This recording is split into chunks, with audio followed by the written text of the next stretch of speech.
All right, this is video 2 of our Out of the Ordinary project. Before I get started, I wanted to kind of skip ahead and give you a preview of what I'm starting to shoot for in this picture. I've already selected 2 of my toys and set them in the scene with cast shadows that match the angle and the intensity of the surrounding shadows of the scene and line up correctly with the light source, just to give you a little hint at what we're shooting for. We're going to actually walk through the whole project and show you, but I wanted to give you a little preview of, if you couldn't imagine what I was talking about before, here's an example of one of the projects where I have 2 toys here, and they're both casting shadows and seem to be right in the same scene. The light is hitting them in the same angle. Everything is lined up. We got Link and Ganon having a little conversation first thing in the morning, seeing how each other's doing. I don't know, whatever they're doing, just having a little chat. But that's a little preview of where we're heading. But I wanted to show you how we're going to start using different selection tools. We're going to start with we used the marquee tools a little bit in the last project, a little bit, not too much. But if you need a quick rectangle, this is where you'd use it, the marquee tool, rectangular marquee tool. If you wanted to add to your selection and have this and something else selected, you would hold down the shift button. We definitely use the shift modifier in the last assignment. So I could either have multiple selections at the same time,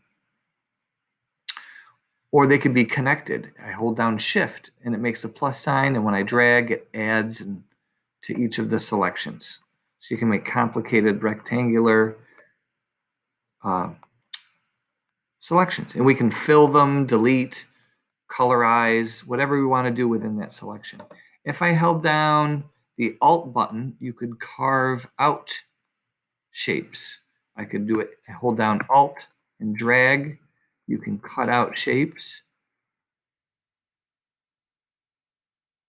and subtract from your shape. Now, if I hold down, if I go up to select and deselect, everything's gone. We could also use the elliptical marquee tool. And you just drag it to whatever shape you want. Same thing as a rectangle. If I hold down shift, you can add to it. Oops.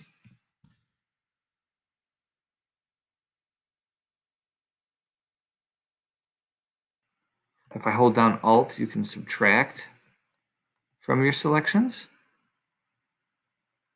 And then you have single row and single column. So those are very, very basic selection tools. Then we have the lasso. The lasso is a freeform tool. I just click the left mouse button down and drag all over wherever I want. And when I let go, wherever it is, it's going to snap back to the other end of my line. If I let go, shoots over there and completes the shape automatically. I can hold down shift and add to my selection. I can hold down Alt and subtract from my selection. I'm going to be using a lot of the variations of the lasso tool. I can zoom in and start selecting Samus's cannon. Now you see how fast I'm going, and you can see that it's a very wiggly line and it's imperfect, especially if we zoom in. Oops. You'll see, oops, there might be places where you didn't select enough. You didn't select enough here, or you selected too much here. You're selecting the background. Then you could go in with you hold down the Alt button and be a little more careful and delete away sections. And you can get as careful as you need. You can zoom into the very pixel and add your selections. And if wherever you've gone on too much, I can hold down Alt and select right up against it and grab all that extra stuff I don't want. And when I let go, it'll it'll delete it. If I need to add more, I could hold down Shift and it'll add on more. We have to go back to the beginning again. Now this is great, but on these complicated, if you're just drawing freeform, the lasso is really good. If you're just making a shape, if you're just drawing. Yep, I'm making a cloud. Easy. But if I'm trying to be pretty accurate here, it's good to get some help. And one good way to get help is to hold down the lasso and go all the way down to the magnetic lasso tool. Then up on the options, I would change the frequency to whatever you have it as to 100. Now, if I slowly try to trace the best I can, Photoshop is looking for changes in contrast, and it's going to help make your selections even better. They won't always be perfect. See, I just went off there. I'm going to go back. And when I let go, nothing happens. I have to hit enter, and then it creates the selection. Now, if you zoom back, that looks pretty good. But you'll see up close, it's actually a little too far off here. I might have to use a combination of tools, a lasso tool with the Alt button down to subtract away this extra grab. But you can use this magnetic lasso tool to get complicated shapes, and it helps try to keep them a little more accurate. Like I said, it won't be perfect, but it'll be a lot less going back in and fixing up mistakes. So that selected that arm very well. I might fix that part right there with a regular lasso tool. I selected a little too much, so I'm going to hold down Alt and subtract my selection. So what I would do is very slowly go through and select everything using these tools. So I'm going to be quiet for just a second. I'm going to try to do it quickly. And I'm recording this live. If I was editing this video, I'd just go in and fast forward this a little bit so it happens really fast. But instead, we're going to do it in real time. I'm going to go in and do a rough selection to the whole thing. And after I'm done, then I'll go back and fix the little mistakes. Now, I'm not trying to select this whole object at once either. I'm doing little pieces at a time, and I'm using the Shift key. I hold down Shift, and while I'm dragging, I'm still holding down Shift.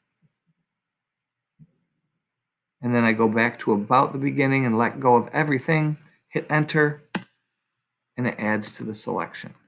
So I just keep adding and adding. See, that did a poor job there of selecting on its own because I guess it didn't see enough of a contrast there. I'm going to keep going. I'll touch this up later. I just want to get the most of it. I just want to get a rough selection first, and we'll fix it up afterwards. Hold down Shift. If you're ever selecting something and you make a mistake and you do something strange and you lose it, the selection just disappears, you can go to Window, History, and look at the bottom of the list and walk it back. Click on each one of these until you see your selection appear again. And then you can just you can resume your selections here. I'm going to go and select. Go back. There we go. Enter.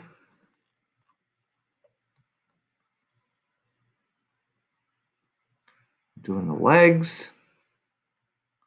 Yeah, you only need to do one object, but I want to do a few for fun and so I could show you different tools for each object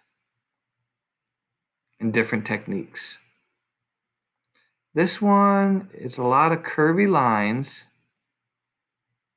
So I'm going to be using, whoops, I have this extra in the middle, so I'm just going to hold down Shift and go around it, hit Enter, it's gone. Got to get this knee spike or whatever you call it. I'll grab that lip. See, my selection just all disappeared. So don't freak out. Don't click a lot of things. Just go up to Window, History, go back. There we go. And as soon as you see it, you can close the panel. You can zoom in, resume your selection. Selecting is a lot of work.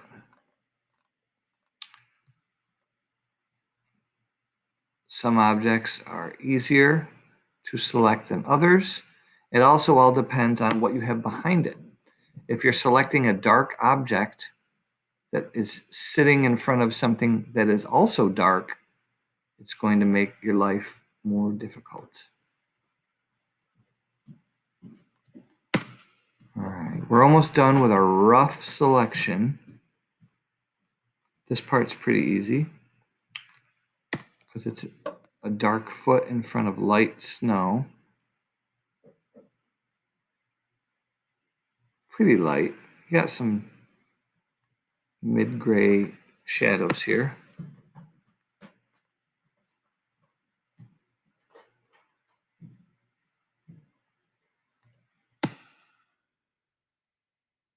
All right, so now we just have this broad area.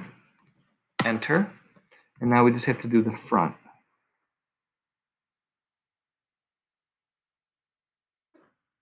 My thumb is covering up a very small part of this toy, but not enough for me to worry about. I don't think it'll be noticeable. All right, so it's roughly selected. If I just left it like this, it'd be kind of a selection. So I'm going to switch gears from regular lasso to the from the magnetic lasso to the regular lasso tool. And now I'm going to zoom in and look for little mistakes. And if they're sticking out, I'll subtract them. If I didn't include them, I'll add them. And there's a little extra there, so I'm going to subtract with the Alt button.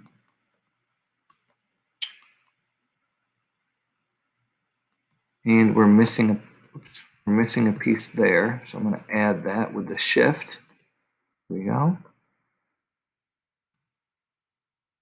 Little piece missing, we'll add that with Shift. That's close enough for me, actually. The fingertips are a little cut off, so I'm going to add those with Shift. A little extra here. I'll trim that with Alt. That's close enough. A little extra here. I'm going to use Alt and subtract it. And the leg looks okay. There's a little bit I'm going to add right there. A little subtraction there. This whole part of the calf is coming off, so I'm going to use Shift and add it. Same with the heel. Selecting is slow work, but it's worth it if you do a good job. You also are going to need images that are high enough resolution and not just big blurry messes. A little bit of blur is fine, but the better image you start with, the better image you'll end up with.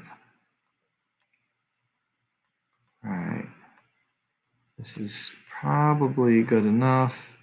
I'll add a little more here. Good.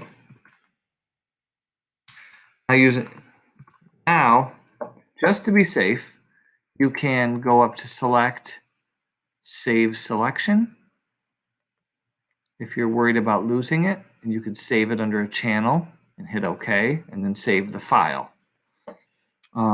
What I'm going to do is go to Edit, Copy, And then I'm not going to click anywhere because I don't want that to disappear. Then I'm going to go back to my blank background and go up to Edit. So now I'm in this file, blank image. I have to name my background. I'm going to call this neighborhood. You want descriptive names for your layers. And I'm going to go up to Edit and go to Paste. And now we have Samus. I'll click on the Move tool. And now when I click on Samus, because her layer is selected, she's her own free-floating layer. And she's already lit correctly with the sun coming from behind and on the other side of her. And we're kind of on the shadow side. So now she's there. I can double click on her name, type in Samus or Metroid, whatever, something descriptive, and put her about where I want her. I think I want her about there. I think that's as tall as I want her too. She looks tall. So we're going to leave that nice and tall. I think I'm going to leave that for now. How tall is she compared to this tree? Huh. Yeah. There we go. So I'm going to put her about there. Even if she's on the snow a little bit, we'll fix that. So in the next video, we're going to use layers and adjustment layers. We're going to use opacity. And we're going to create a realistic shadow of her on the sidewalk. Okay? Great. While I'm sitting here, I'm going to save it while I'm thinking. B. Jared out of the ordinary demo. Let's call it that. So you're going to name it something with your initials and your last name on the front. And I'm going to save this. And then in the next video, we'll continue.